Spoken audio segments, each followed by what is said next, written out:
ಗ್ಯಾರಂಟಿಗಳನ್ನು ಕೊಡಬಾರದು ಅಂತ ನರೇಂದ್ರ ಮೋದಿಯವರು ಹೇಳಿದರು.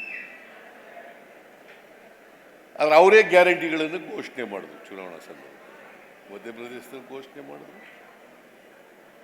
ಛತ್ತೀಸ್ಗಢದಲ್ಲಿ ಘೋಷಣೆ ಮಾಡಿದ್ರು, ರಾಜಸ್ಥಾನದಲ್ಲಿ ಘೋಷಣೆ ಮಾಡಿದ್ರು,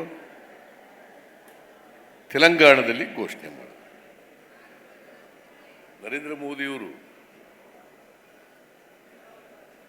ಯಾವುದನ್ನು ನಮಗೆ ಘೋಷಣೆ ಮಾಡಬೇಡಿ ಅಂತ ಹೇಳಿದ್ರು, ಆರ್ಥಿಕವಾಗಿ ದಿವಾಳಿ ಆಗ್ತದೆ ರಾಜ್ಯ ಅಂತ ಹೇಳಿದ್ರು, ಅವರೇ ಘೋಷಣೆ ಮಾಡಿದ್ರು. ನಾನು ಇವತ್ತು ಹೇಳ್ತೇನೆ, ಆರ್ಥಿಕವಾಗಿ ಕರ್ನಾಟಕ ರಾಜ್ಯ ಈ ಗ್ಯಾರಂಟಿಗಳನ್ನು ಜಾರಿ ಮಾಡಿದ ಮೇಲೂ ಸದೃಢವಾಗಿದೆ, ದಿವಾಳಿ ಆಗಿಲ್ಲ. ಇದು ಈ ರಾಜ್ಯದ ಜನತೆಗೆ ದೇಶದ ಪ್ರಧಾನಮಂತ್ರಿ ನರೇಂದ್ರ ಮೋದಿ ಅವರಿಗೆ ಹೇಳಲಿಕ್ಕೆ ಬಯಸ್ತಾ ಇದ್ದಾರೆ. ಏನು ದೊಡ್ಡ ಆರ್ಥಿಕ ತಜ್ಞರು ಇವರು. ದಿವಾಳಿ ಆಗ್ಬಿಡ್ತದೆ.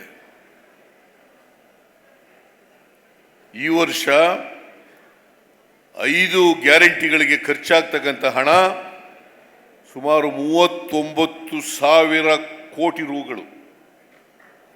39,000 ಕೋಟಿ ರೂಗಳು.